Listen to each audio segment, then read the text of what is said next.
Yung tandaan nyo, ang baril ay mabuting alipin. Masamang Panginoon.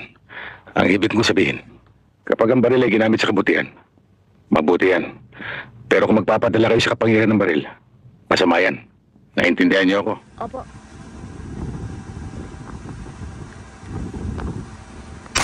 Alpha, hit. Alpha. Alpha. Hit. Ayan, sir.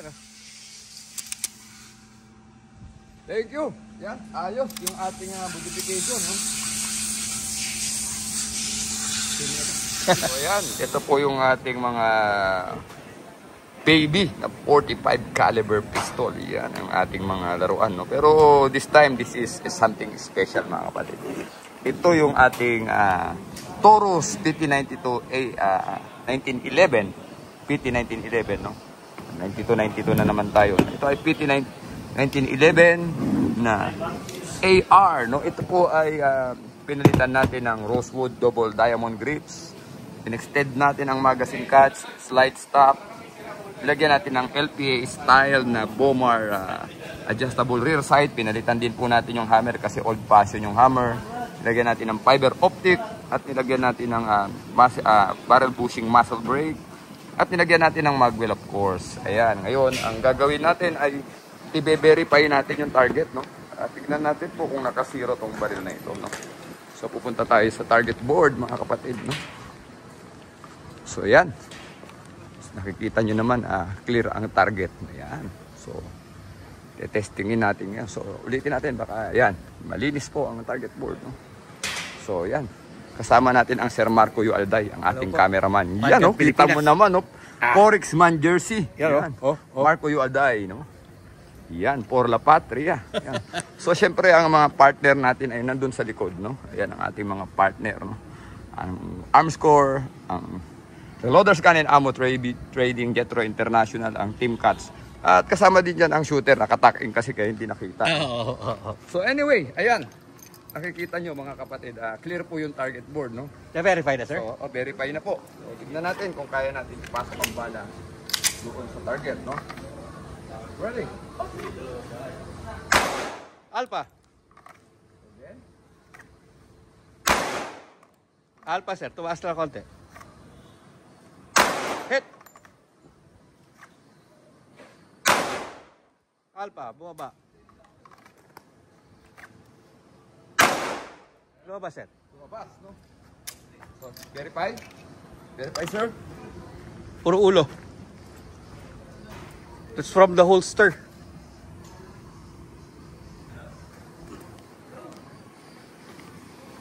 So, kung titignan mo, malaking tulong din yung muzzle brake, no? Nagkaroon ng konting bawas sa recoil. Napapansin naman, ano? Yes, sir. Yes, sir. Yung muzzle flip ay nagbawas, no?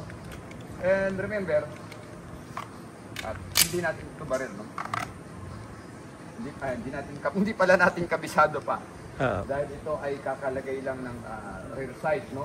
At ng fiber optic. Tumaas, sir. Alpha. Hit. Hit.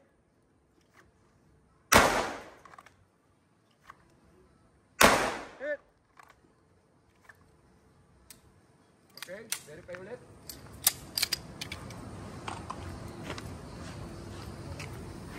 One hole. Puro ulo. So, kailangan natin gasgasin yung baril kasi niluto ito ulit, no? Ang ilalim niya ay sinerakot, ang ibabaw po nito ay kinrome, no? Ang kulay po nito dati stainless, lahat po ang kulay nito. Pinalitan natin ang kulay, no? So, medyo kailangan natin gasgasin ng full metal para ma-Armscore, no? FMJ po yan ang Armscore. So, yan. So, until such time, makikita natin na mag-isbit na ulit. Alpha. Hit. Hit. Hit. One hole. One hole. Yes, sir. Hit. Verify ulit, sir.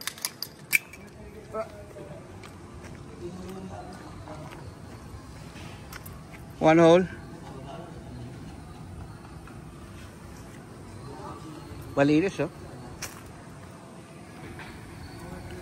So ayan, paganda na ba ng paganda, Ton? Ah, sir. O yan, sige lang, tuloy-tuloy lang natin ito ang time na.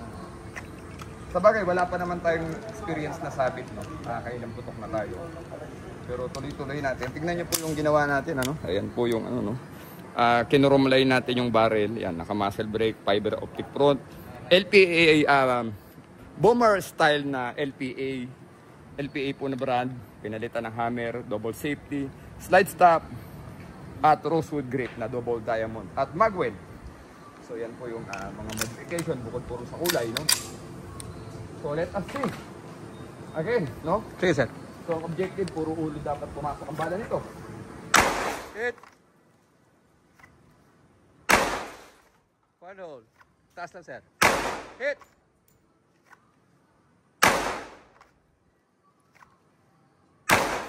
Tumas.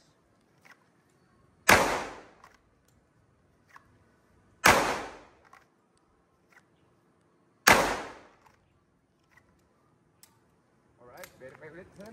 Puro ulo. Bumaba, sir. May bravo.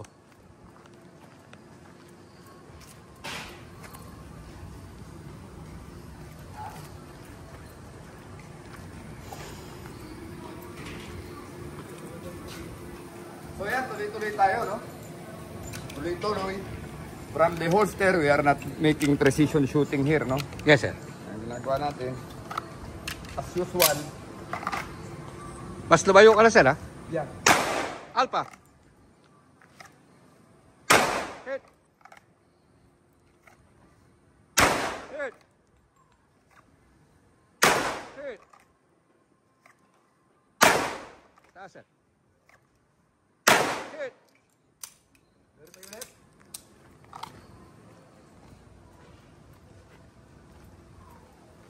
Wasak na. Wasak na. Sa totoong putukan po kasi we do not have time to aim, no?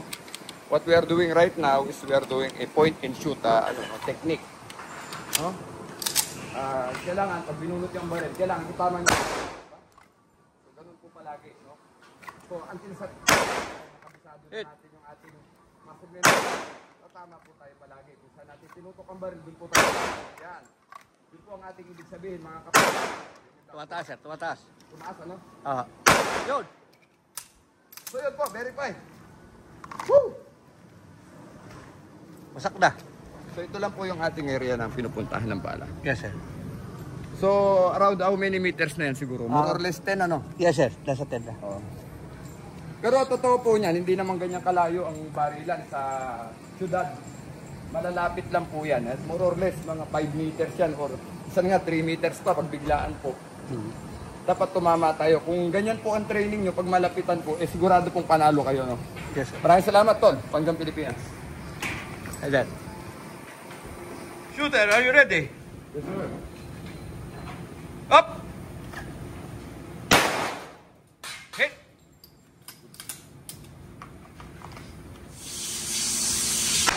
Hit!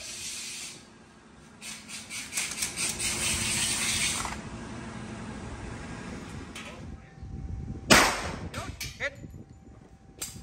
Strong hand. 20 meters. 25. Buhay Warga Pilipinas! Buhay! Buhay Warga Pilipinas! Buhay! Mabuhay One Gun Pilipinas! Mabuhay! Por la Patria!